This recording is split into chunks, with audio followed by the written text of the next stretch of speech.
Well, good evening or afternoon, depending on where you're at. All you sexy stackers out there, thanks for joining me. Feels like it's been some time, been busy, trying to stay busy, but got to get back in every now and then and report about what's going on in these old precious metals. Anyway, I hope everybody's doing fantastic. Let me give my hellos and welcomes there to all of the early birds out there. We've got Staples Stacker coming in hot and ready first there. Roadkill coming up right behind him. Walter Thibodeau, as always, the consummate gentleman in there. Welcome, welcome. Everything is going fantastic. Stardust Metals, TFT, Ant of Egypt. Welcome. Action breeds success. Looking for that next leg up. Let's go, baby. Yep. We will definitely do a little bit of chart talk today, a little stacking talk today, a little prepping talk today. Just a little bit of everything out there. Also, TFT, congratulations, newly crowned moderator of the channel. I've been enjoying conversations with your, in the Discord, the old Discord, by the way. If you guys ever are actually interested, if you're somebody who's actually interested in carrying on the conversation beyond just the live streams and you want to get a little deeper, you can come on over to the Discord and join us there as well. Just let us know when you get there and I will give you the permissions to join us and the conversations there. Catcom, what's going on, my man? How you doing, sir? Welcome, welcome, welcome. Defender of the Realm, designed by JV. What's going on? Welcome. Hello, hello, hello. Dragoon has the Riz. I don't know if that's what the youths would say about me. I can let you know I do coach a high school lacrosse team. I'm pretty sure they say I have aura, not Riz. I don't know the difference. Go with that. We just go with it, man. We just say, okay, we keep moving forward, baby. Anyway, got some stuff on the table here because, as always, I'm picking up. I'm always picking up some random stuff. You know what I mean?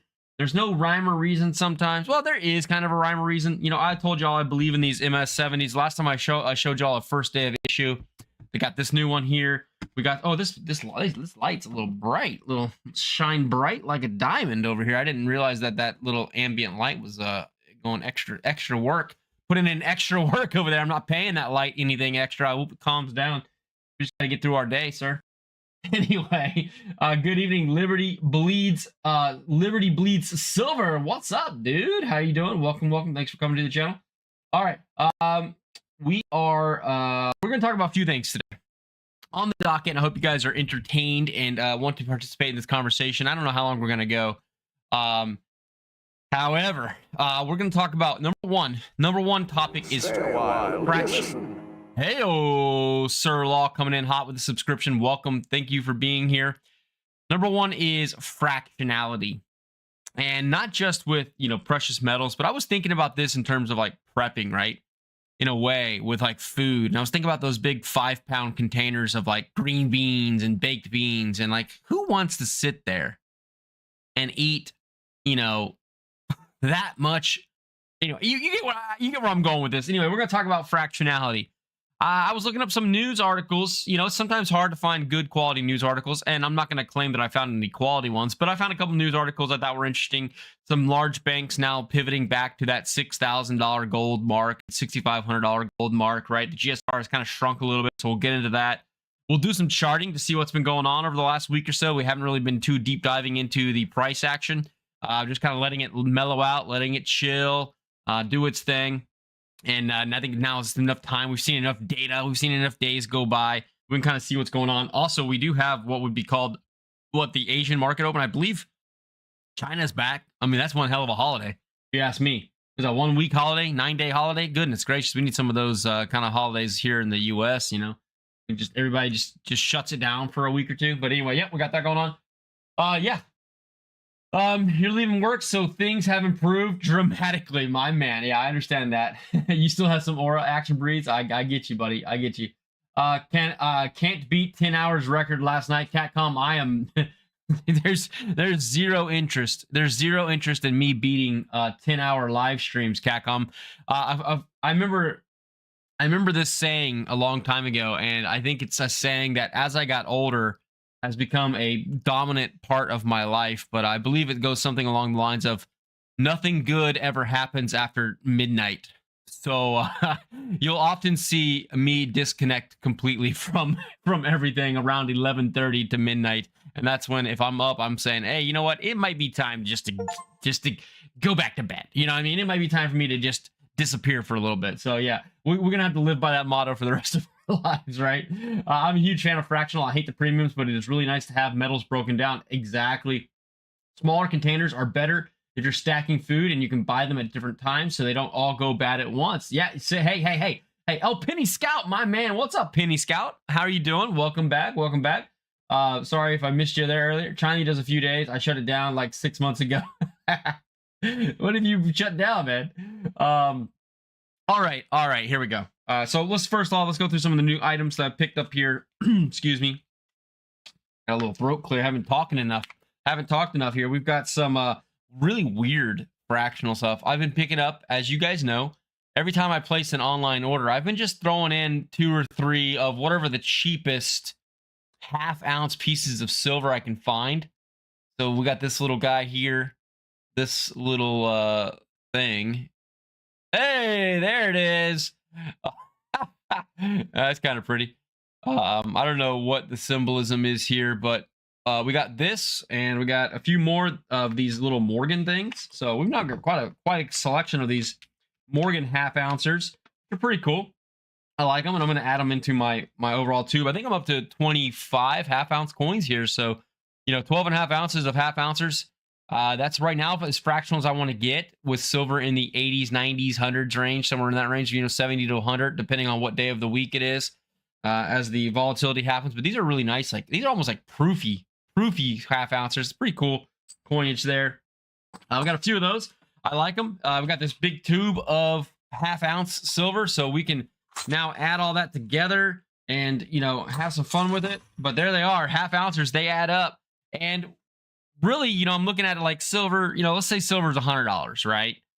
And I don't know how you feel about this, but I would be okay with having a half-ounce, round or coin that can sell for $50, just like I'm okay with having some 90% silver. We've talked about that. I am a big fan of 90% silver. I'm not advocating against 90% silver as your fractional of choice. However, for me, I did want something that was pure, that said, that it was silver, and it says the purity and everything is on the coin itself or the round itself, so that if push came to shove, I don't have to like talk to some, lady or man who I've never met before and try to convince them that, hey, you see this, pre-1964 stuff, this is actually silver. It's got some silver in it. If you melted it down, you could get silver out of it and stuff like that. I don't have that conversation. Sometimes you just want something easy, and that's what I'm building up. Is I'm building up sort of like a side stack of pure fractional there. If silver ever gets to $200-300 an ounce, I'll probably start picking up quarter ouncers. To be honest, I wouldn't mind picking up some quarter ouncers. If you can't tell, my theme is basically that I kind of want silver available around that $40 to $50 range. For instance, here's a good example, right? Let's say you're walking out here with a wad of cash, right? You got a wad of cash. You probably aren't always walking around with $100 bills or always walking around with $1,000 bills, right? You might every now and then want a 20, or you want a 5, or you want a 1, right? You get the point? So I think having the fractionality is just a way to make sure that if somebody doesn't have change, you don't have to like buy excessive amounts of things that you don't need. If somebody doesn't have change in silver or gold and they want to give you change in fiat currency or something, like having the way to break it down, I think is important. I don't stack fractionals anymore, but when I used to use silver as a collection trade item, then I used to keep a bunch of half and quarter ounce fractional bits. Great if you use it in a liquid stack. Yeah, hey, what's up, Craig? How you doing, Craig Simpson? Thanks for being here. I kind of like what Silver Dave over at what's it called? I can't remember what his shop is called, but you guys know what I'm talking about. Local Silver Mint. I like his message. I really do. I like how enthusiastic he is about the idea of getting silver bits into everybody's, pockets and drawers and, couch cushions, and just having silver bits flowing out of everyone's ears, so to speak.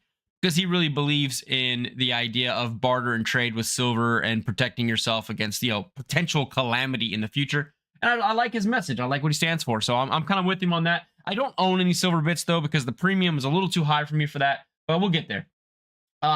Mike, where am I getting these half ounces? I am getting them. Most of them are online bullion dealers. So some are SD bullion, some were, I think, JM bullion, and some were monument metals, if I'm correct there. I've ordered basically anywhere I was ordering something else. Like, you know, I've got some big different types that have come in like random. I just literally pick what I design your choice. I don't care. Just give me something, you know, the cheapest half ounces you got. Cause I'm like, y'all, I don't want to pay a huge nasty premium. Oh, this one's actually, interestingly, this one's got a little tonnage on it going, but, or stain. I don't know. That's APMEX coins. I just get whatever I can get. Going on, Happy Stacker. Hello. Welcome. Come on, kick it on in. Come in, guys. Grab your hot tea, grab your coffee, your water, whatever you got going for you. Kick your feet up. Kick your feet up on the coffee table here. Lean back in the sofa. Relax. Let's just have a good time. We're just talking about silver, gold, fractionality, everything like that. Showing some of the new pickups here. You know, hanging out. Also, so this is new. We had talked about this. You know, obviously silver was much higher when the U.S. Mint made its deal, but I do think that these are going to be an interesting little find. Some days in the future, I have a feeling that 2026 is going to be an interesting coin that perhaps is hard for people to find, or, you know, just the U.S. Mint had issues with delivery and minting and things like that. We'll see. We'll see if I'm right or wrong. But no matter what, I wanted this coin to commemorate this crazy year that we're going to have in silver. You know what I mean? So here we are. This is my 2026 MS70. Also, I have the first off the line, or whatever, first day of issue MS70 as well that we showed off last time. So there we go. We got this guy. This thing's nice. Appreciate this. I'm glad to get this. But yeah, this is the kind of stuff that I would throw in extras in. Oh, and then another thing that has arrived recently that we can show. You guys know I've been working on this. Here we go. So we are now, if you've been keeping track of my Queen's Beast journey here, we are up to now 6 coins plus the completer, and this is our newest one here, the White Horse. We just picked up the White Horse.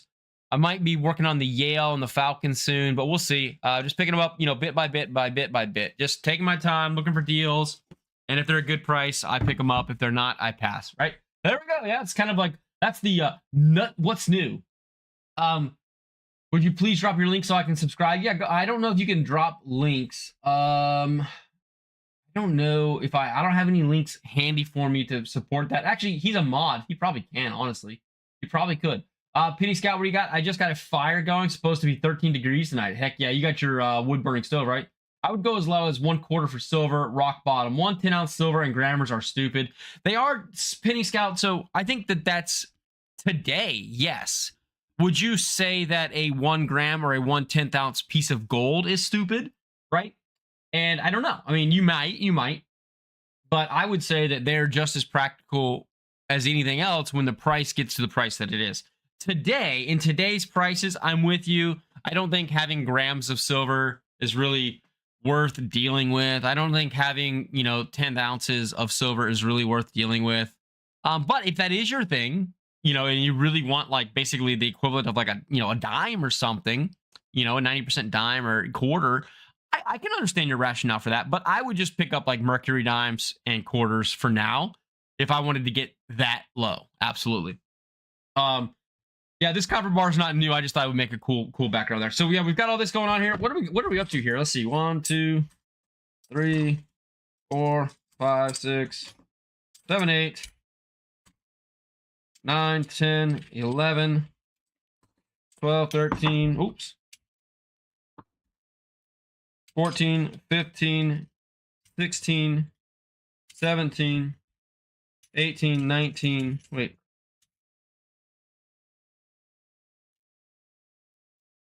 Oh, these aren't supposed to be in there. Oh, wait, that is a $50. Wait. I don't know. 20, 21, 22, 23, 24. Okay. I think I might have something in here that's not supposed to be in here, but it's okay. We'll figure it out. There we go. I think some of those were 90% $50 that shouldn't be in there, but there we go. We got a pile of the fractional stuff. We'll dump that in here. And then I wanted to say kind of like, so this was going towards more like Penny's point here, right? When we're talking about fractionality, you know, fractionality does add up. And right now, you know, here we can do gold now.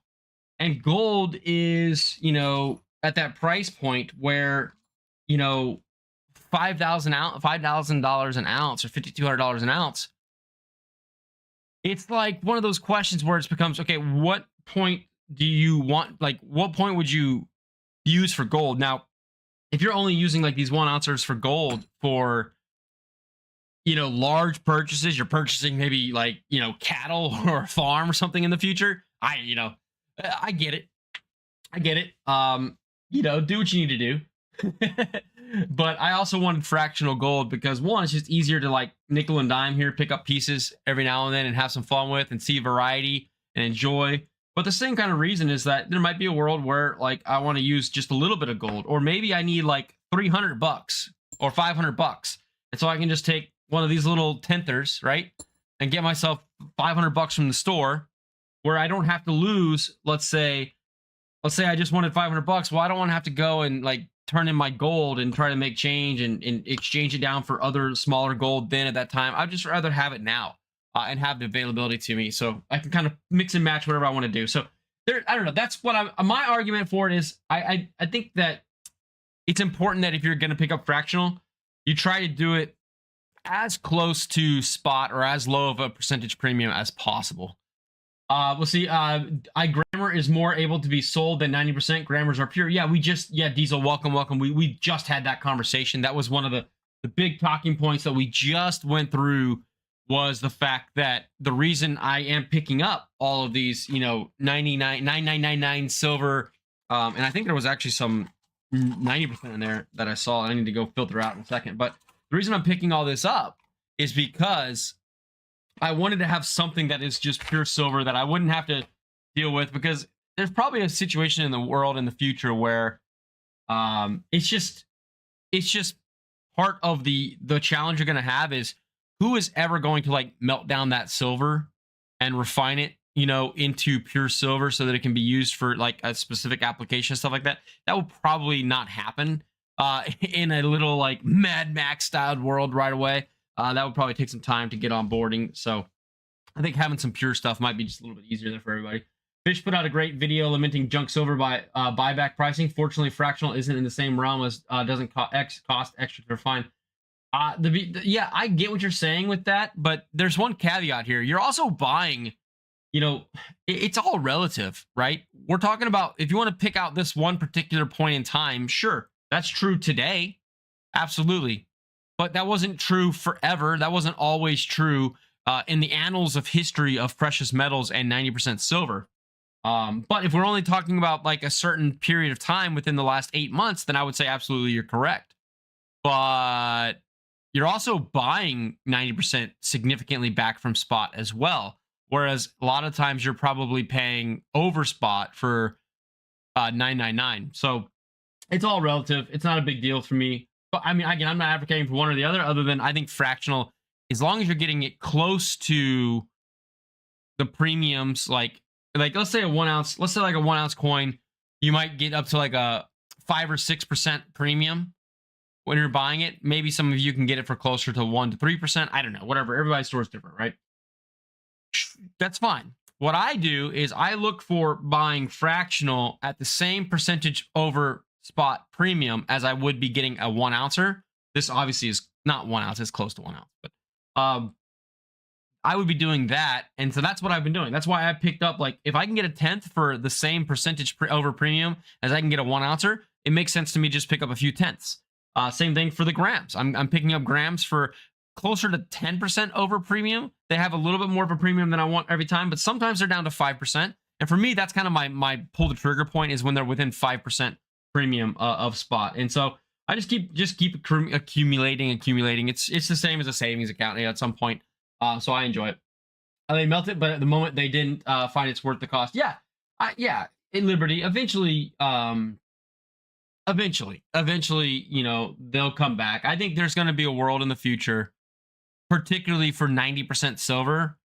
I can see that. Let's say there's stabilization at the $75 level mark. Just to not depress it. Okay, let's say we're at $88.66 of silver right now. Just by the way, I can show you guys the price is still kind of rising up today, this morning or this evening for us. Let's say we found stabilization at $85 an ounce for silver for 2 or 3 years. It was right around that mark. Guess what would happen? Coin shops equilibrium would balance out, right? The volatility would slow down. People would be more comfortable accepting and buying silver and buying gold and buying fractional and buying 90% because they could sell it at a reasonable price. They're not going to get over inundated with people trying to dump all their heavy bags on them at once. They would have the refiners would get caught up, right? The wholesalers would get caught up. It's going to take time, though. Don't get me wrong. It's going to take years for the disdain and, loss to get out of some people's, that sour taste out of people's mouths, especially some of these local coin shops that got burned who couldn't send in their stuff to refiners. I can understand, like, the frustration with 90%, but I still believe in it. I really do. Like, I'm going to still keep stacking it. I'm going to still keep buying it when I can get good prices for it. I still have a pretty heavy stack of it. And I don't see myself like, not needing to sell anytime soon. And if I did need to sell any, I've got plenty of pure stuff that I could offload, on the fly if I needed to, since 90% is not in favor. But let's see, maybe there's a world where 90% becomes in favor again. Hell, maybe there's a world where even less of the 90% still exists because so much of it was shipped off to refiners on backlogs. And eventually it all got melted down. And guess what? There might be a world in the future where we go just like in the past, where 90% actually commands a premium over spot. So I don't know. It's just we talk about it often, but it's kind of like a diversification strategy, right? Of your own precious metals in your stack for different types of liquidity events that you might come under. You don't want to, if you're pressured to have to sell something, like let's say something came up and you had to go make, a quick, $2,000. Well, if all you have is 90%, you're not going to get anywhere near, right, what you want. You're not going to get anywhere near it today. But you could probably drop off some of your, 10-ounce bars and get a pretty decent premium or, a little bit above spot, right? Or American Silver Eagles in BU condition, right? You could get a good premium. That's fine. But you're also paying a little bit more for those today, too. So it's all relative. Just take your time. What's going on, Fish? How you doing? If you know, you know. Thanks for hopping in here and hanging out with us today. We're doing a conversation today about fractionality, and not just with gold and silver, but also kind of just like life and food for prepping, things like that. Which made me think, like, you guys know what I'm talking about when I say 5-pound cans or whatever they are. Let me look at these things up. Let me get a image for you real quick. 5-pound can of green beans. I think they're called 5-pound cans, right? Is that what these things are called? Yeah, that's what I'm looking for. This is perfect. Okay, look at this. Okay, you guys know what I'm talking about, right? Everybody with me when I say this? Let me pull this up. These types of things right here, these big old giant cans. Like, I see oftentimes what people do is they buy the 6-count case of these cans, right? But I was thinking about this thing. I was like, you know what? Why would I want these? They're big, bulky, heavy. And if I crack one of these open, don't I just have to, like, basically eat it or find a way to preserve it as soon as possible? And I was like, why would I want to do that? Why wouldn't I just rather have like 10-ounce cans to be the equivalent of this, right? And it's the same thing as fractionality with this gold and silver is what I'm getting at. You know what I mean? Isn't it all this relative? It's all the same thing. I was like, well, I would rather just have 10. And I'm not in that situation. I'm going to be preserving the can and everything, like, for some sort of utility purpose anyway. So why wouldn't I just go ahead and get 10 of the smaller cans? I can divide it up. I can have, maybe I eat some green beans and some baked beans and some chicken or Vienna sausages or something. You get what I'm saying? Like, I don't want to have a big giant can. And I don't know, I think fractionality for price, if you can get it relatively close to the same price as a larger container, why wouldn't you? And it comes out to be the exact same point that I have with gold and silver is I don't want to have to take like a 5-ounce, bar of silver always. I might want to take a half ounce or a tenth or something like that. So anyway, I think it's important. Exactly. We got to talk. You got to feed a big family with one of those. Dude, do you guys know how fast you would get sick of the taste of fancy cut green beans? I would rather have, again, 10 cans of variety mix. Give me like a food shelter style shelf on the back of my table. That's what I do. And that's what, honestly, that is legitimately what my food prep stack looks like. And quite honestly, my wife and I, she just went through actually and labeled all of our cans with their expiration date, and we found 3 cans that were expiring, so we went ahead and just ate them and replaced them. Right? Those 5-pound cans are for I get that they're for catering and for restaurants. I'm not saying that, but I'm telling you, Penny Scout, I see it, and I know you guys see it too. I see on prepper channels, I see a lot of those guys have these in their shelf and stuff, and they are definitely stacking these. Exactly, Fish. Next video is, never forget, 5-pound can bulk green beans failed us when we went to eat them. Exactly. What's up, Mustard and Biscuits? Going on? Novice prep expiration dates are recommendations. Yeah, but novice prep, it's the same thing though, right? You don't need your food prep. Why have it sitting on the shelf, for 3 years past its expiration date? But if there's any kind of fractional break in the packaging or puncture or anything like that, right? You're gonna build bacteria, and then your food's gonna spoil. So you might as well rotate it. So have your oldest dated stuff, right? So it's like FIFO, or what I mean, LIFO, I guess would be what it is.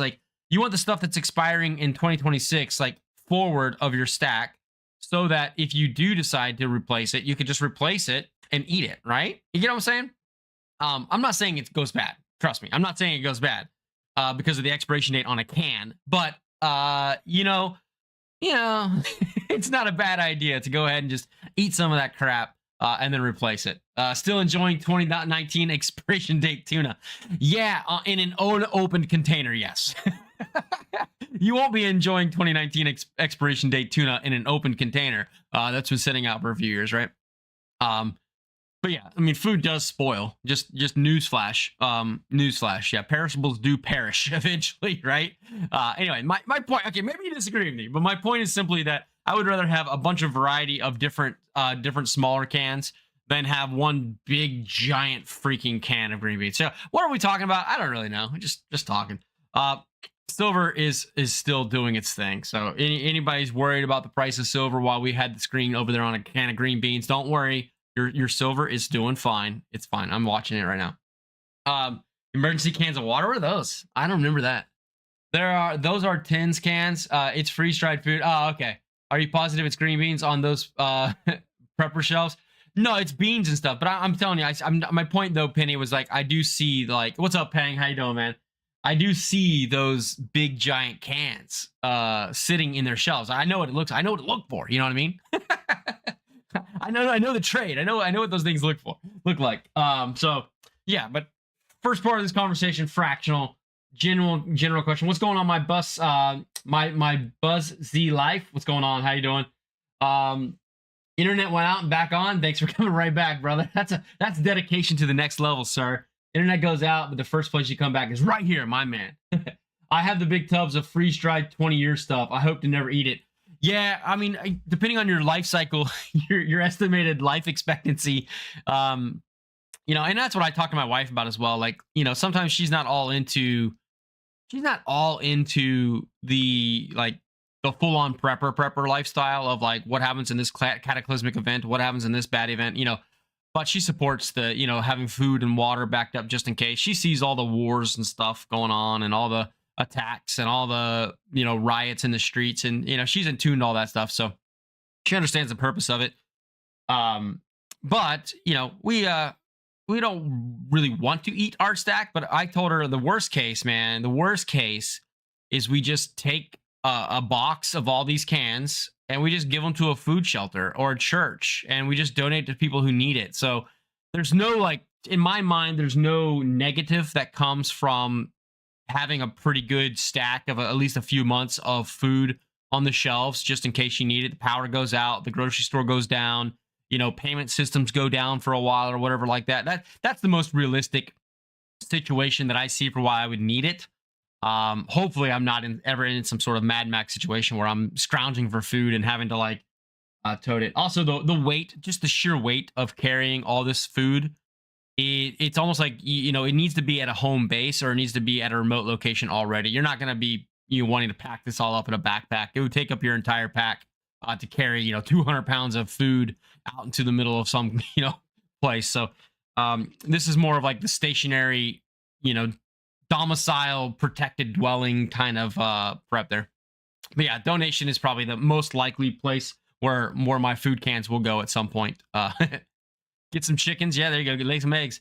We have the occasional opportunity when a hurricane hits us hard. Yeah, that happens. If that happens all over, not just in Florida, but East Coast has hurricanes every now and then come through. And then we have obviously bad winter storms here that can shut down, roadways and travel and stuff like that, and access to grocery stores for a few days at least. And even then, the run up days before those big storms come, typically, the shelves are getting raked pretty bare of all the food, which is funny because most people are buying all the perishables like the milk and the eggs and the cheese and the meats get ripped up first. And the irony of that is that those are the things that when the power goes out are gonna spoil anyway. So you're gonna have to cook it all up like a nomadic tribe trying to preserve it all.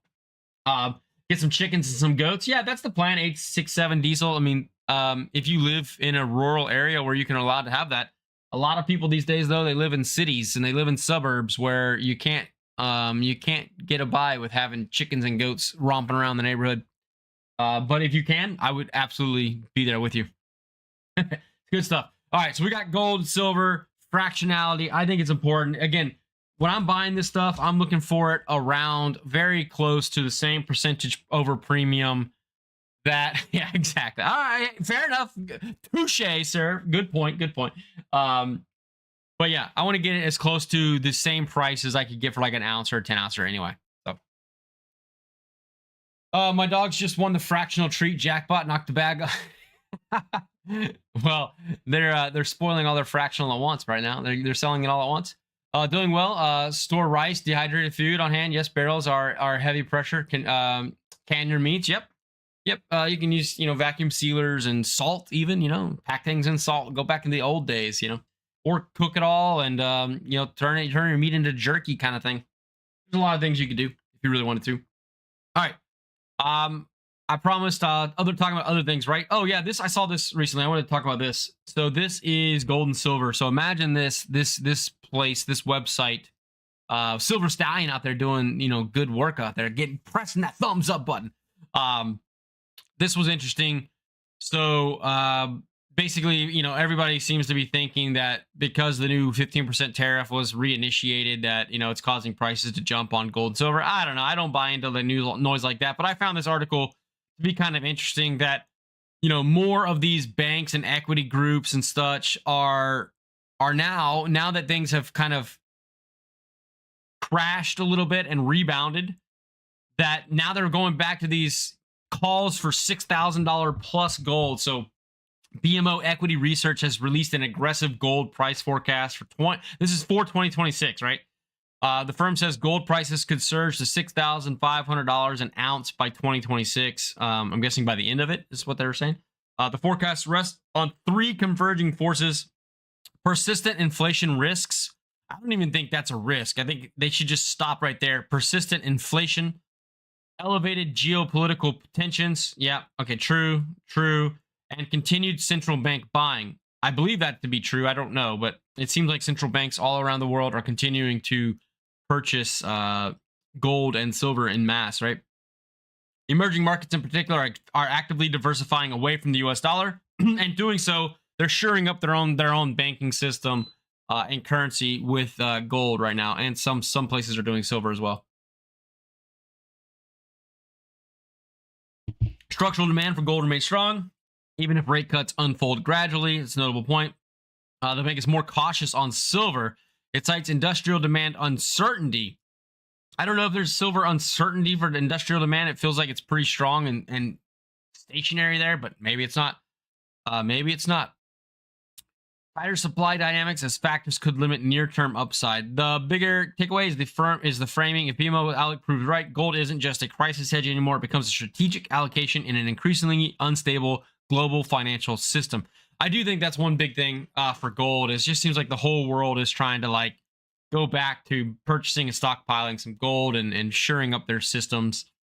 We'll see how long that lasts. It could be also that they already did all that, right? It could be that these countries got the gold that they wanted to get, and now they're just going to sit on their laurels and wait for things to shake out. I don't know.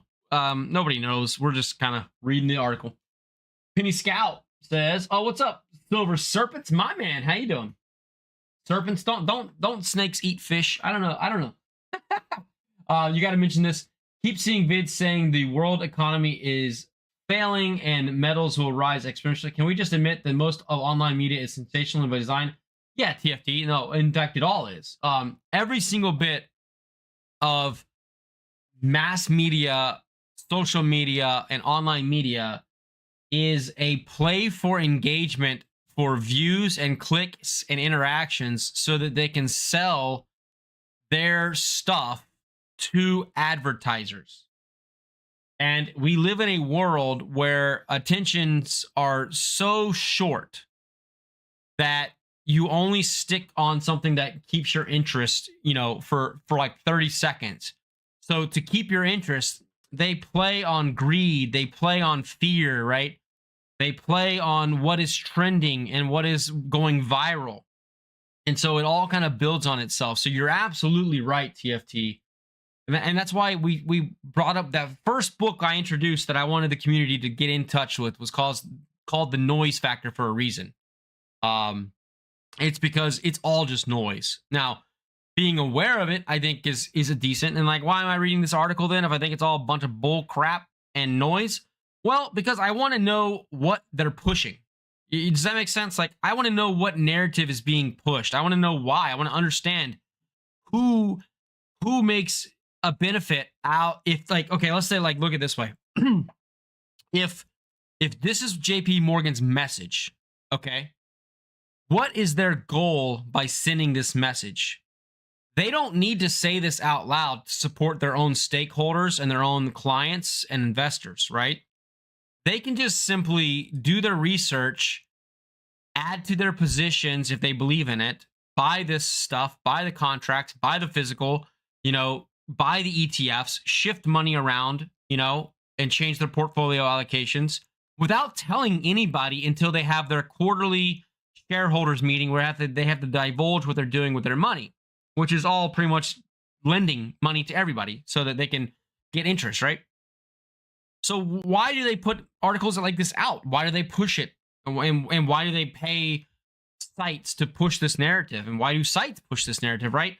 At the end of the day, it's all greed and money. So, okay, what's the purpose of this? All right, well, if they're saying they think that it's going to reach $6,300 per ounce with a potential path to $8,000, kind of what this makes me think in my mind is simply that they probably do think, take care, Fish, thanks for being here. They probably do think that gold will get to like $6,000 an ounce. But for whatever reason, maybe they don't want people to stop buying gold at $6,000 an ounce. So they drop this little carrot that it could go to 8,000, right? Maybe it goes to 8,000. So therefore, you don't get anxious when it gets to 6,300 and they rug pull you and they sell off all their contracts and buy all these puts and tank the system again. So they can get a whole bunch of people caught holding the bag. I don't know. What could their motivation be? We'll see. We'll see.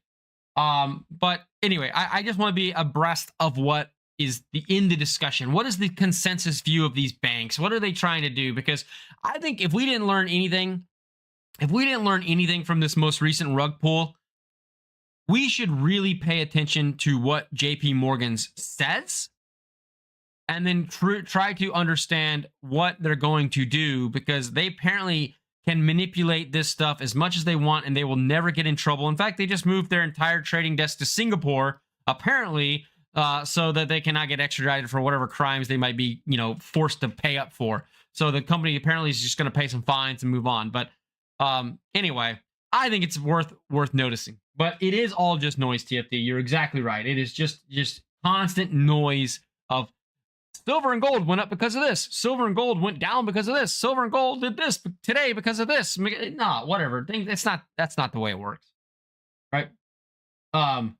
Nice day today for them janglies. Yeah, I guess so. Albert Cross, I guess so, buddy. You could say that. I prefer ounces, but they're too dang. They're here. Oh, you like them? I got you. The higher silver goes, the more popular frac will be. I think so too, Stardust. I really do. I think that, excuse me. That's why I'm buying these half ounces. And again, if silver does get to 200, 250 an ounce, I will start to buy quarter ounces. And then if silver ever gets to, 500 to 1,000 an ounce, I might even start buying 1/10 ounce coins. But for now, the 10th ouncer doesn't make sense. I would, if I were going to try to get 10th ouncers, I would just get, 90% dimes at that point. But yeah, that's what I want.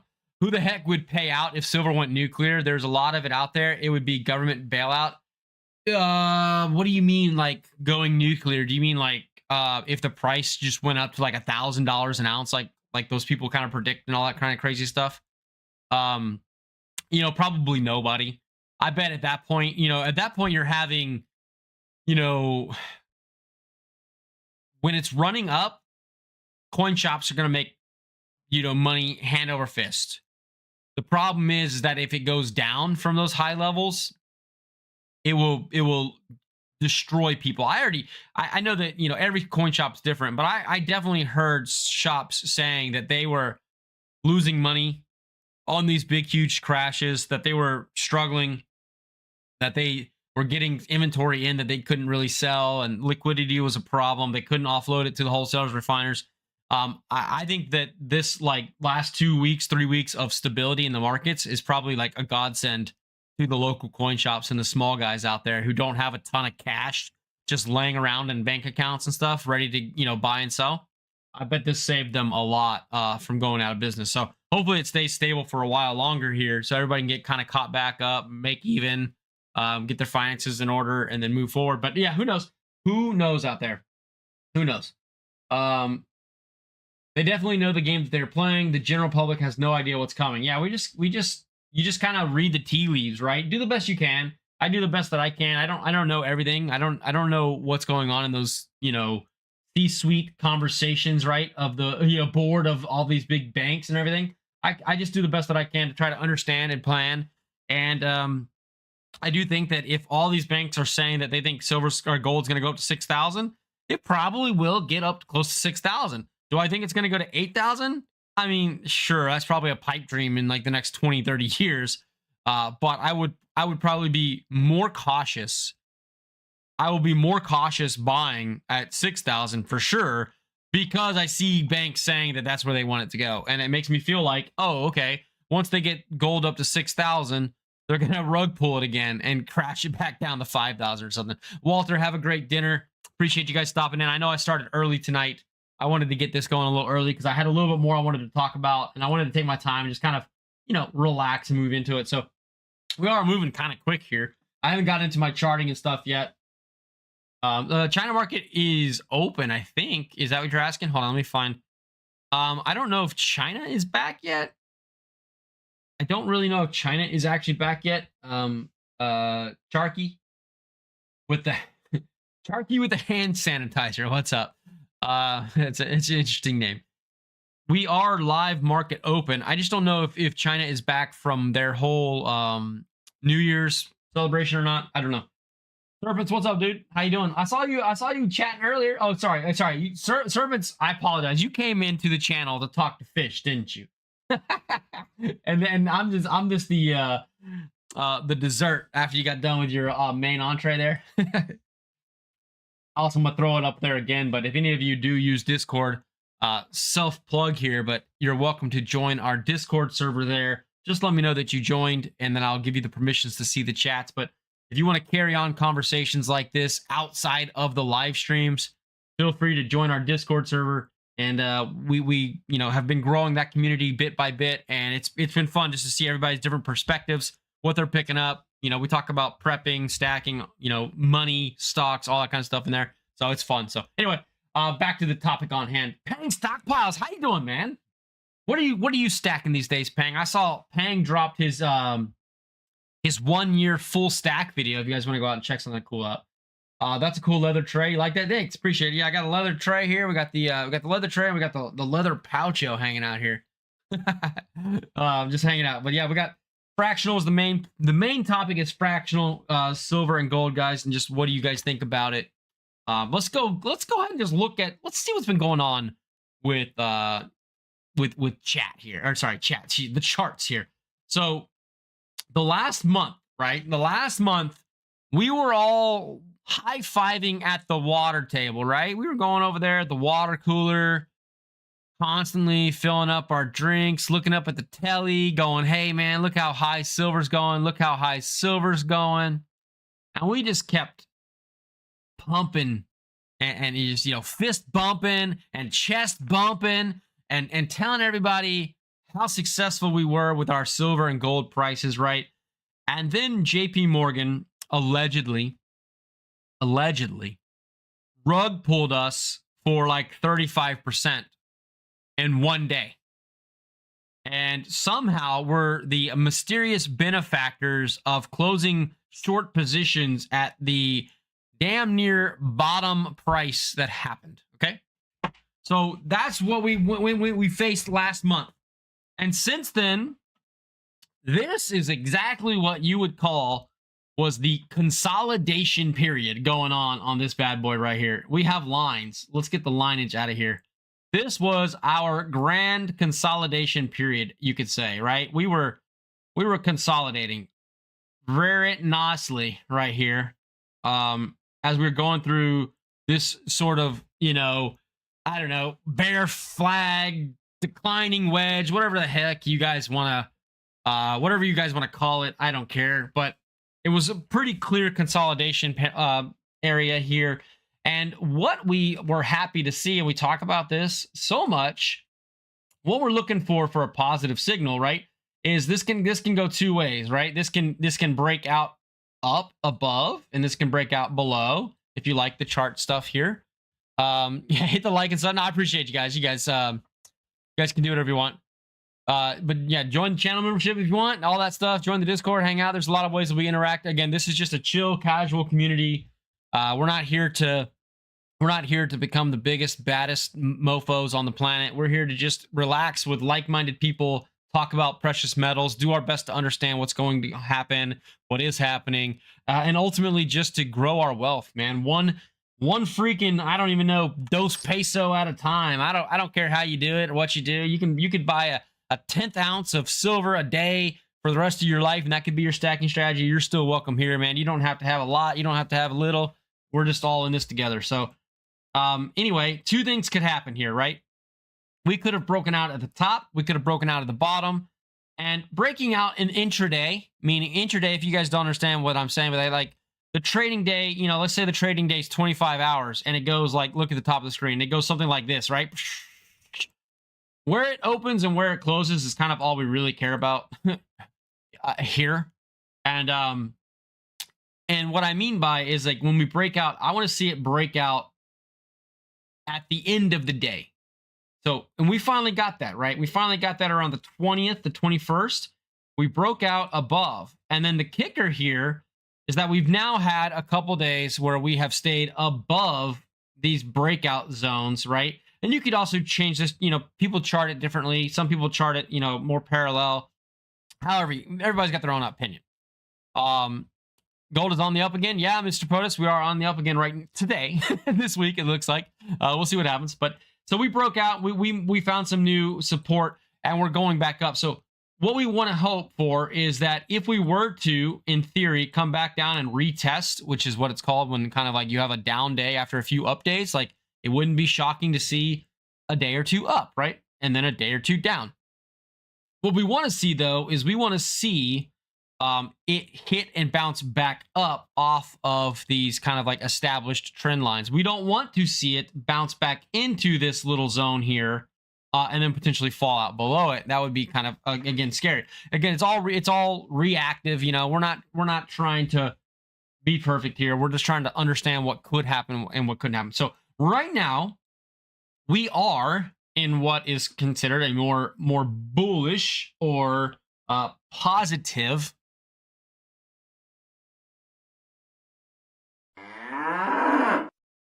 We are in a more positive pattern, meaning, you know, we think that it's potentially going to go up. Now, it's not going to go up forever, but I am happy to see essentially this, right? I'm just happy to see us sort of chilling. And we really needed this. You know, I think 69 is a little too low to go here. We could probably stick it like more like up here in the 73 zone or 72 zone.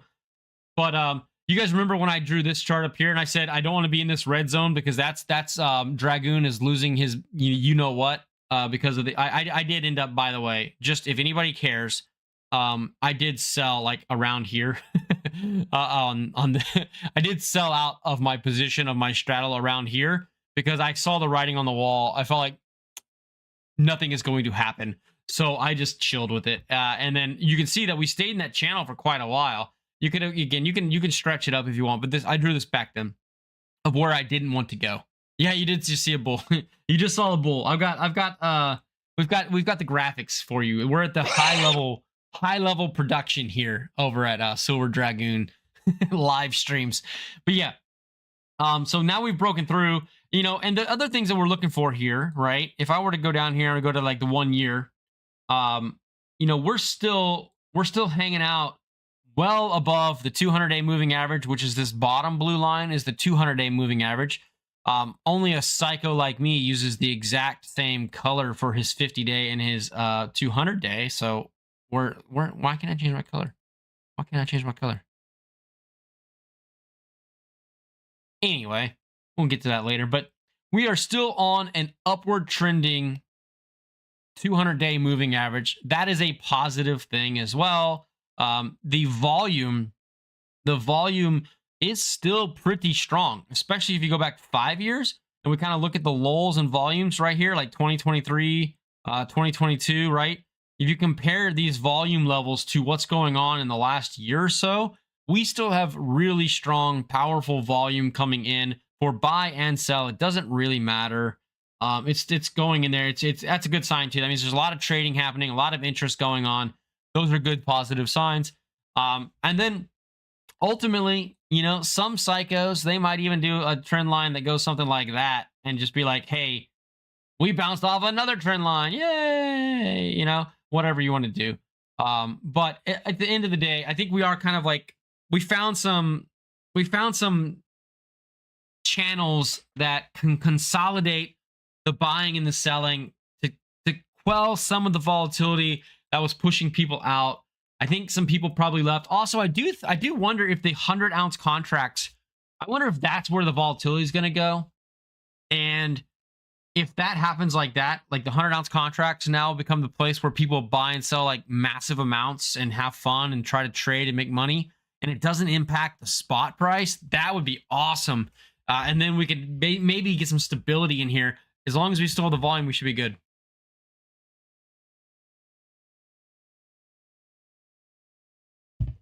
Hold on, I'm gonna get caught up here. Anyway, what are you guys thinking about the charts? I'm gonna read some comments here, and the question I have for you while I'm reading these comments is, what are you guys thinking about? What do you guys think about the chart? You know, we're gonna leave it. Let's put it on the. Let's go over here and put it on the 1 month chart. Ignore all the crummy coloring and stuff. I could probably do. I'll remove the drawings for now. All right. There's our 1 month chart. What are you guys thinking? What's on your mind? How are you feeling about this while I read out some of these comments? Things are moving again. Now the world's too nuts for permanent bearish shakeouts. That could be Albert Cross. There's just too much. Maybe there's too much attention and money, right? That's moving in there. Have you seen Poucho poker chips. You can't talk about Poucho poker chips without sending one my way, serpents. P.O. Box literally just scrolled across this top of the screen right there. Come on, man. What are you doing? I don't collect any poker chips, but I would be honored to have yours. Oh, wow. Look at this guy. Look at this guy. We got a little trade going on here. I made a limited run of Poucho poker chips with Fish's help and both of our images. Oh, that's cool. Yeah, this is mine. I'm going to start putting it on the... I'm going to start putting it in my display just so people know, like, oh, he's got his own poker chips. And I figure that's easier than me saying, like, if you want to trade poker chips, hit me up. I'll just put one on the screen, and then that way, if people really want to, they know what to do. They know how to handle it. I go after all silver and gold. Captron, what's going on? I do as well. Weight doesn't matter to you. You know, I'm kind of the same way, Captron. I will say this, though. I prefer fractional if the price is about the same as the larger 1 ounce, 5 ounce, 10 ounce, whatever you're talking about, right? So I would say I guess I do have a preference. I prefer fractional. I really do. I really do prefer my gold and silver in fractional, but only if, caveat, right? Only if the price is close to what I would say I would buy for the non-fractional stuff. If it's way high of a premium, I don't even bother. Don't even bother. Great white cat. Crypto looks like crap, I guess. I mean, crypto doesn't look that much different than gold and silver. So I don't think we have much room to speak out about the crypto right now. I think it's about the same. Waiting for the GSR to hit below 50 to trade to gold. Oh, you missed that. It just happened recently, didn't it? Didn't it just happen, Roger? I think it did. I wouldn't touch crypto ever again. I sold everything off in December. I have very little. It doesn't. Yeah, I have such an inconsequential amount. It doesn't matter to me what crypto does. I kind of like you, POTUS. I got out of it a while back. Keep getting caught up here. Somebody said they just bought their first American Silver Eagle. Is that what I read somewhere? I don't know why I lost the. I don't know where the chat went. But I thought I just saw somebody say that they bought their first American Silver Eagle and then it disappeared. So maybe, I don't know. Maybe I'm wrong. But anyway, if you did just pick up your first American Silver Eagle, awesome find, awesome pickup. These were a little bit more than $85 each, but this was the MS70 2026, you know, and I got the first day of issue as well. So I bought both of these. I just bought in the first time last Friday. Are you, Roger, are you new to stacking, or did you just get into stacking, or you just get into the first time picking up American Silver Eagles? Like, what are you looking into? I got a couple over here. Let me see what happens. Oh.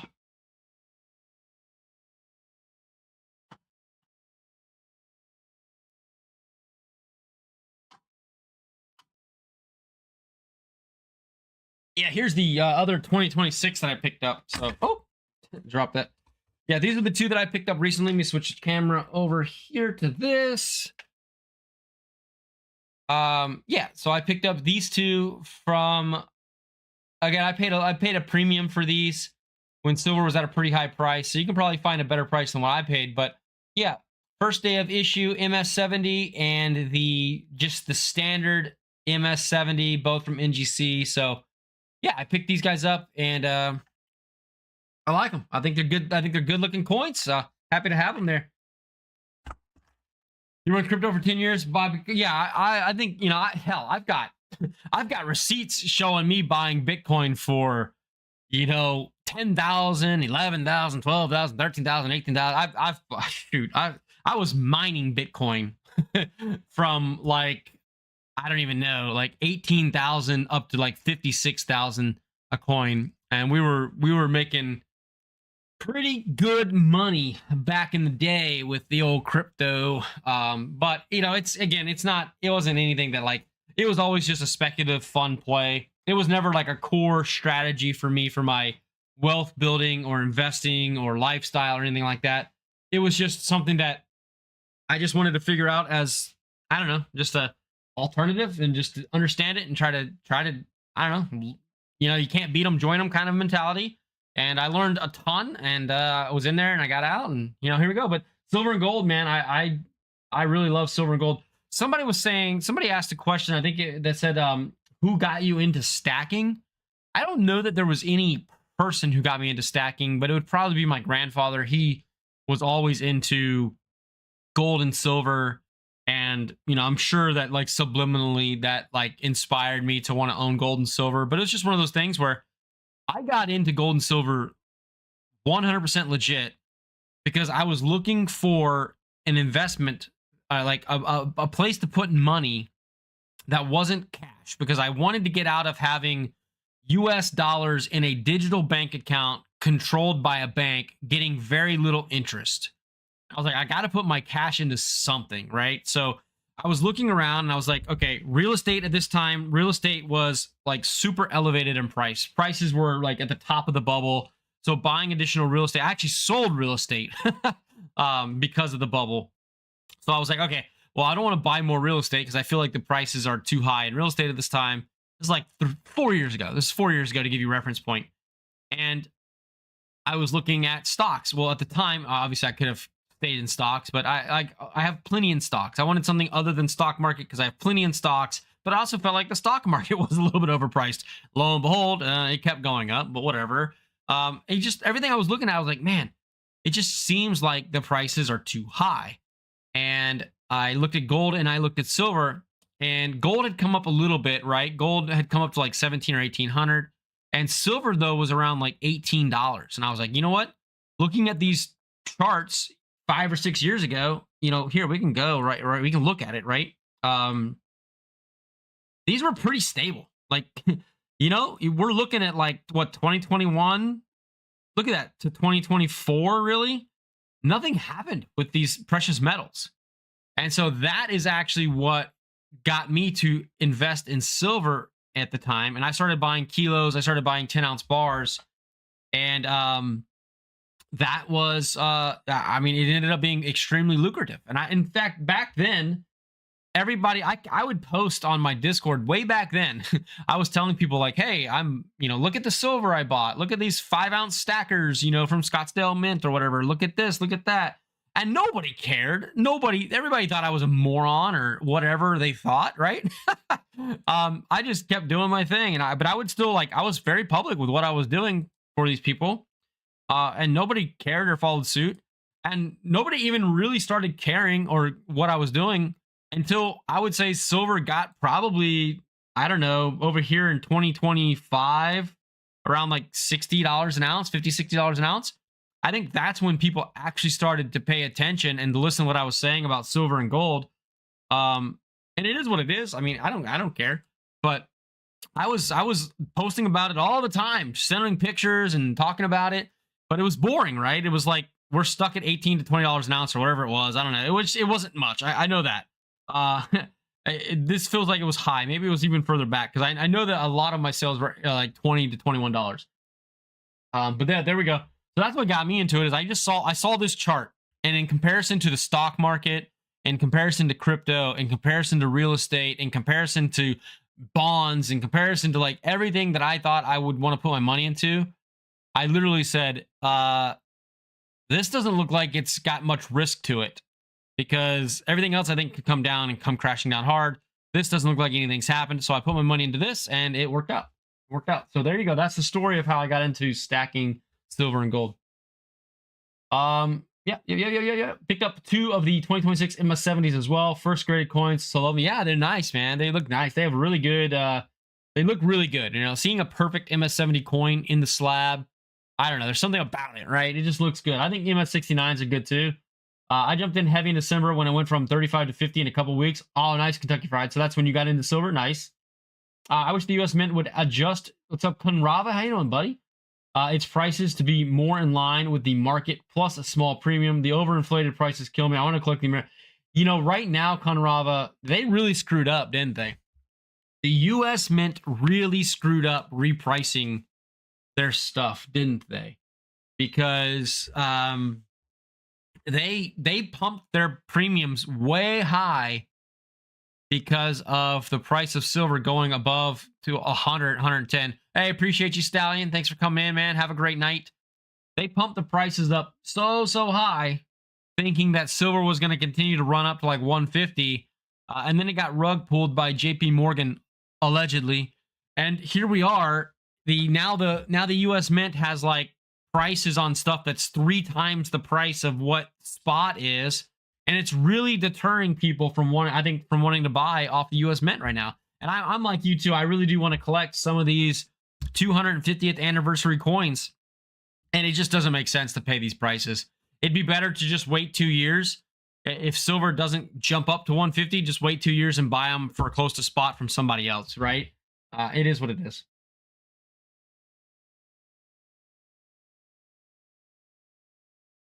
Yeah, if you can get them, Roger. If you can get them. So that's what I was thinking with these.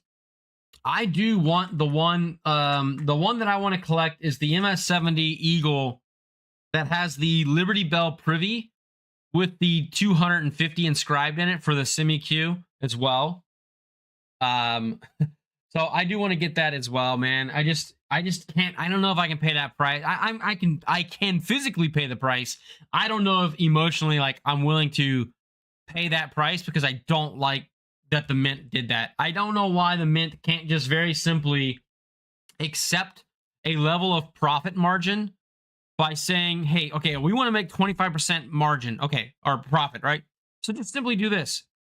Whatever silver price, spot price is, plus 25% equals the price of this numismatic item that you can get from the Mint. Like, and then they could just, the price could dynamically fluctuate. They could just have it set to fluctuate at the end of every day. You know, go up or down based on the spot price of silver. And as long as, like, they could also set a floor price too and say, okay, but never go below, never go below $85 or something, whatever. Who cares? So the silver crashes back to 50, 60 bucks. They're not going to lose their butts on that either, because they have to buy silver as well to mint all these coins. But I'm sure they get a massive bulk discount rate, being the US government, right? Buying as much as they buy, so and procuring it however they procure it. So I don't know. I feel like they could have done it in a much more intelligent and consumer-friendly way, because a lot of people do support the US Mint, and it's just hard right now with the way that they did this. I know, biscuits, man. I know, biscuits. You gotta temper your expectations of the US government. I understand, but you know how easy that would be to implement, and it would be fair. It would just be fair for all the people who actually wanted to buy these coins. That's all I'm getting at. I do want to see, what is the US Mint up to? Are they okay? So these are the coins that we're talking about. Some of these cool quarters and dimes and all that stuff. New circulating coins. Here we go. There was a dime. I like that dime. I do like that dime right there. Quarter's pretty cool. The Mayflower stuff. Yeah, there's some cool coins for sure. I don't know. I think you can get like the sets, right? This is the one that we want, right? This is the one that I want. American Eagle 1 ounce silver proof coin with the 250. Comes out on the 26th. Oh, this is the West Point Mint one. Hold on. Is this the same one? I guess I could do that one. That's not bad. But yeah, so this one, what I'm talking about, if you don't know, this coin, it's the same thing I have on my George Washington 250th anniversary or whatever coin, is they have this privy mark where you get the Liberty Bell and it's got 250 inscribed inside the Liberty Bell. I think that's a really cool touch. These for 173, I mean, yes, it's way higher than it should be, but I do think that there's going to be a situation where there's not going to be a lot of these out there in the world until silver comes up way higher in price, I bet. Is the West Point Mint the only one that did the Liberty Bell semi-Q privy? I don't know. Declaration of Independence coin is pretty cool. Is that platinum? Nice. A platinum Declaration of Independence would be kind of nice to have too. Those are cool. And then you got the gold proof set. Very cool. Very cool. Yeah, that's the way to do it. Just do TBD, and then you just, again, make a dynamic price, so it's not too crazy. American Eagle coins. We can do filter by silver, right? Clicked American. Oh, I didn't do silver, but all right. Yeah, those are cool. And then you're saying, which one were you looking at? This is the emerging liberty, right? The emerging liberty could get it. I think the emerging liberty looks really nice. That's the I think it's a dime, right? Is it the dime? But yeah, that art looks really good. I mean, there's definitely some really nice coins. I like the 1776 to 2026 inscribed on all these. Yeah, these are really nice. So hopefully they make it to where we can actually afford them and get the ones that we want. That would be really nice. That would be really nice here. All right. Do we care about the US dollar? I don't know. The US national debt 1991 to present. I have I have news flash for you guys. The the US debt, this chart is never going to go in the other direction. All right, just so you know. It doesn't matter how much we tariff. It doesn't matter any of this stuff. How much fraud we show. Not to be doom and gloom here, but our entire currency is built off the idea of debt, and debt is the only way our GDP is going to continue to grow in this nation right now. So hopefully when we do increase our debt, we are purchasing things that allow our country to produce more, export more, and to become stronger and build better infrastructure and to provide more jobs and opportunities for Americans to earn an income and spend their money within our United States. Otherwise, this issuing this debt is useless if we're not doing those things. Obviously, we got the military and other services and things that protect people, but yeah, that debt's never going away. So, and the money supply, look at that, is going to continue to go up. Because why? Because, well, the Federal Reserve purchases treasuries so that the central banks can issue more debt. So, it's always going to keep going up. But we can buy gold and silver as our hedge against these things, because in theory, asset prices are going to continue to rise up with the debt. You're asking the government to move way too quickly, years away. I know. I mean, we could put this out there like today. You know what I mean? If we really wanted to, they could update their website and their purchasing system and everything to handle everything I just said, with the dynamic pricing, with the high price maximum, and the ceiling and floor pricing and all that stuff, if they wanted to. We all know that they don't want to. Also, real quick reminder, if you are here for the first time or hanging out and just enjoyed like these casual conversations about gold and silver and wealth building, don't forget to just simply press the like button, press the subscribe button, and join us on this little precious metals journey we're going through. Silver is where it is all at. 100% convinced now with all this Mexico stuff. Just watch a Silver Dave video, and Taxi Guy wanted fractional silver over $100 bills. Bondi collapse. I didn't know he was still in Mexico. I hope he's not in Alaska or whatever. But bond collapse. I don't know. I have a feeling, Dave is a very convincing guy. And I have a feeling that taxi ride was probably Silver Dave talking to the taxi driver for 30 minutes about how silver's going to rule the world and how important silver is, and how the US dollar is dying and all this stuff. And so by the end of that trip, yeah, the taxi driver probably did want, and not that any of those things are false, but I think he probably did want the old silver more than the $100 bill, after Silver Dave convinces him of the state of the U.S. currency, right? I bet he wanted the out of that. I don't think we're giving Libertad this year either. I don't know. I mean, again, look, man, the world has been in conflict. Great white cat. I don't know. Who knows? I think last year there was only 300 Libertads were even minted, right, out of Mexico. So if there's a very low mintage, I mean, it could have nothing to do with the conflicts going on in Mexico. And right now, Mexico is right between their cartels and their government, right? And then the U.S. might intervene. But, if that whole situation was over and done with by the end of March, I have a feeling that it would be over and forgotten and moved on within a month or two.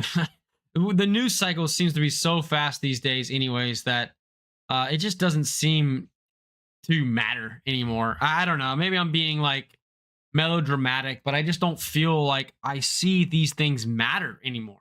They make a news headline, but then nothing ever happens after like 2 weeks. You get what I'm saying? And then we've moved on to the next conversation or the next cycle or the next news story or the next big event or something else has come up, or they drop files about aliens and unidentified aircraft and this and that, and then it just distracts people from everything else going on, and before we know it, we don't even remember why we thought silver was going to go up in the first place, right? Who knows? I don't know. Maybe I'm being negative Nancy here, but I just don't know that these things make a difference in global commerce anymore. There were more proofs.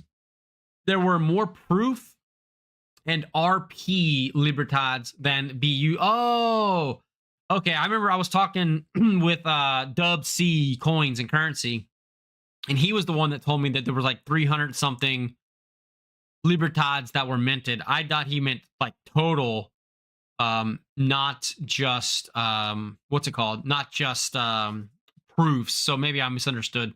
Okay, that makes sense then. Need to source silver foil hats. That's a good idea, TFT. That's a good idea. We need silver foil hats. Maybe that'll be the new tin foil hats, the silver foil hats, and we put those on every time we speculate as to what. Every time we want to speculate as to what's going to happen with the silver prices. And if we use the silver dunce cap, that means we're talking about silver going down. And if we use the silver like tinfoil, like, you know, tall cap, then that means that we think silver's going up. Oh, we did have a reversal here. So it's too early to tell what's going to happen, but I would not be shocked if we had a little bit of a down day, you know, 1.5-2% down day in the silver market, because we've had a couple pretty good, solid, positive silver days since, what is this, like the 19th, 20th? We started going back up from there. So we're due a couple down days, but hey, this has been nice though, having this balance consolidation period going on in the metals there. What's going on, my man? 300 total, 1 ounce bullion grade. Okay. Oh, BU, not proof. I keep mixing up the. You know what I'm trying to say, Serpents. Either way, I'm never gonna have one because those are way too expensive. There's only that many. The world is fine and has seen things like what is going before, and even by far even worse. Even the U.S. always been fine with whatever has happened. It is a different time now, but that's the excitement. Yeah, Penny. I mean, it's a sad state. It's a sad state of affairs when we can just.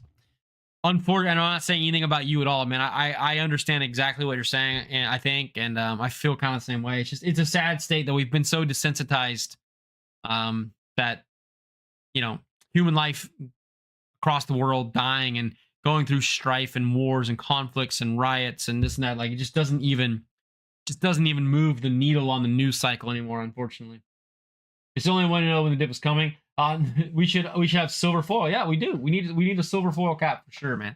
So awesome. Yeah, that's I mean, I don't know. I feel pretty good. I hope you guys feel pretty good about the precious metals right now with that consolidation period. I think it could have been a lot worse. I really do. I think that this massive dump that JP Morgan took on us, I really do feel like we had the potential. If I was thinking, you know, actually this is probably a better chart to talk about this. Let's go here. Let's go to 6 month or so.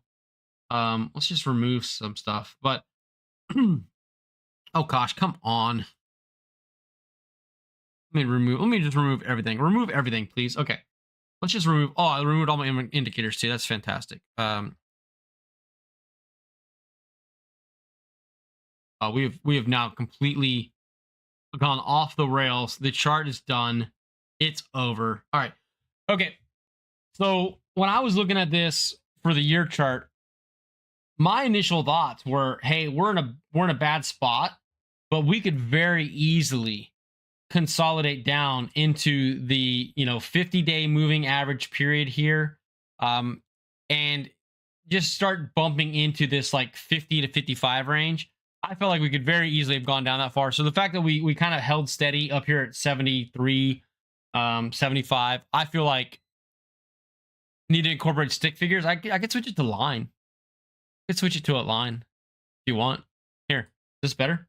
Is this better than the other one? I felt like we could have come all the way down here to 55, and we didn't. We stayed up here, so I'm pretty positive with that. I'm not like, again, I'm not racing to the store. I'm not going online and purchasing, 100 ounces at a time. I am picking up legitimately like 3 to 5 ounces. No, 5 ounces is like top line right now. I'm really picking up like 3 ounces at a time. Make them sexy stick figures. They'll be more credible. I'll work on that. I'll work on that art. Um, at a time with silver and with gold, I am a little bit more bullish on gold right now. I have been actually picking up, you know, 10th ounces, grammars. I've got 5 more grams on the way. Picking up these little grams and stuff. Just kind of like, I've been a little bit more bullish on the fractional gold, spending $500 here, $300 here versus silver.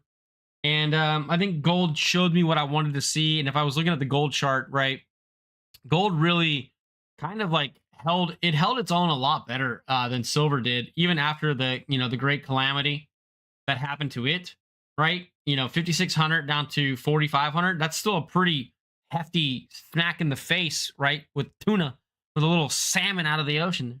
But it did come back. It did come back, and it's on its way right back to its all-time highs again. It's going to be a little bit more of a long journey there, but hey, you know what? We're fine. I think we're doing okay. I think long-term gold is just going to be one of those things that has been underpriced for so long. At least in the USA. I don't know about around the world, but we look at the 5-year chart, and gold was just really, really too cheap down here in the 1800s, 1700s. And I think it's finally starting to see its legs. So I'm okay with that. You need to start monetizing compliments. I give way too many out for free. Got to get more metal. Yeah, good luck. You let me know how do you monetize compliments, man. And once you figure it out, let me know, and I will. I'll be right there to like piggyback off of you for sure. All right, let me see the poll results for do you buy fractional under 1 ounce. Occasionally 54%. Yes, I prefer it. 28% of you actually prefer fractional. No, you want, I said 1 ounce, but like whatever, you get the point. You want anything, 17%, and 1% of you don't really know what fractional even is. I got it. Awesome stuff. So that's all we really got, guys, for you hanging out today. I just wanted to check in on these markets. The earlier part of the stream was all about fractionality of stuff, and I really do think that right now, buying this fractional stuff is really the way to go, folks. If it is fairly close to the same premiums you're going to pay on pure stuff or whatever anyway. So that's where I'm at. Servants, what do you got? I tried to buy the dip on gold at 4,800, was securing a 1/10 and got hit with a $50 premium. Yeah, it is what it is. It's not 48.50 is not, bad, right? Label for 36 on layaway, paid off for 2 weeks. There you go. Stack the frac should have been an option. Stack the frac, yeah, it should have been. I didn't know fish was going to come in. If I had known fish was coming, I would have said stack the frac. I do have actually my own mugs and stickers and stuff for Stack the Frack as well, and I've got a Stop the Melt logo hat and shirt and stuff like that as well. So I've been working on some merch for those of us stackers out there that want to represent the Stop the Melt campaign, which has lost some legs. People have been talking bad about the old 90%. I think platinum is also underpriced at yeah, I mean, a lot of people think platinum was really underpriced, not that long ago when it was like 1,600, 1,500. And then it's bounced up to 2,700 or whatever. So, yeah, it could probably still be a little bit under. Who knows? I do feel like I kind of missed that boat. I've got 10 ounces of platinum. I've got grams of platinum that I pick up every now and then. Speaking of, fractional stuff, right? I think this is the tube of it. Yeah, I've got like this little tiny tube of fractional platinum here. So there's some pieces of fractional platinum that I have. So I do pick up some of that as well. I do also have like a 1 ounce platinum bar. I don't have too much platinum. It was never really like a big part of my stack or stacking plan. I just picked it up because like, why not? I saw some good prices every now and then, or a discount would come through the email. And so I'd grab some. So, and then I also support auctions, these auctions that people do on the silver metal community that I'm a part of. So I support those auctions by buying every now and then like a 10th ounce of gold or 10th ounce of platinum, stuff like that. So you're doing my part to stop the melt. Appreciate you, TFT. Yep. I know some of you guys in the Discord, I saw y'all messages. So y'all are definitely Y'all definitely doing a good job picking up some of that fractional stuff. And who knows, I might even buy some of that, 90% from you guys directly in the future. We'll see. When you go to sell fractional, you don't have to sell a big chunk. Yeah, exactly, Rodney. That's the point, right? It's not just what you buy it at. It's like when you go to get rid of it or trade it or barter it or sell it or whatever, you're not losing all of it at once. Yeah, baby, I got 1/10 Britannias in platinum. I've got 1/10 Britannias in gold. And I've got Britannia 1 ounces in silver. So we got them all, serpents. We got little baby 1/10ers and all the precious metals. I need to get some like 1/10 ounce Britannia palladium or something next. Yeah.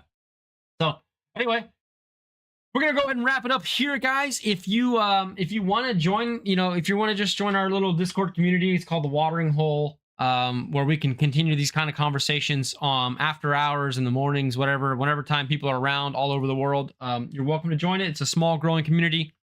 You're welcome to hang out there as well. Just when you join in the welcome channel, just say you're there. Anyway, if you enjoyed the show, like, subscribe, come back for more. I'll try to. I keep saying I'm gonna drop more videos. I just don't have the energy for them throughout the day. I'm just working and not focused on making videos right now, but I do love these live streams. I love this live stream format of being able to talk about things. So thank you guys all so much. TFT, welcome as the moderator. You did a great job. Appreciate you keeping the chat moving and dropping links and dropping communication and stuff like that. You guys are awesome.